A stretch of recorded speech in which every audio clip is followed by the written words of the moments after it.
आज गेले होते खूप दिवसानंतर शेतामध्ये, कारण की शेतात चालू होती ढोबळी मिरचीची लागवड. बेड अगोदरच तयार केलेले होते आणि मग त्याच बेडवरती अगोदर खत टाकून घ्यायचे होते. खतं टाकून घेतल्याच्या नंतर त्याच्यावरती लगेचच मल्चिंग पेपर अंथरवणार होतो.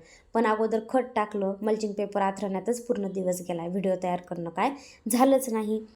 संध्याकाळी होता मटणाचा बेत आणि भाजी होती. माझ्याकडे सर्व मसाला काढून घेतला. काही मसाला परतत होता. एकीकडे मी कुकरमध्ये कांदा परतवायला टाकला. तोपर्यंत भाऊजींनी मला मटण कापून दिलं आणि मग नंतर गॅसवरती मी ते मटण उकडवायला टाकणारच होते.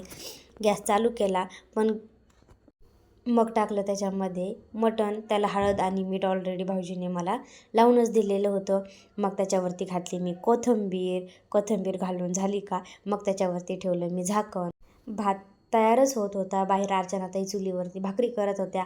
मध्येच संपला माझा गॅस. मग त्याच्यानंतर अर्चनाताईच्या भाकरी झाल्यावरती मला त्याच्यावरती ठेवायचं होतं मटण. पण अगोदर मी शेगडीवरती घेतला मसाला सगळा वाटून आणि मग बाहेर चुलीवरती मटण केलं. अशी झाली माझी भाजी.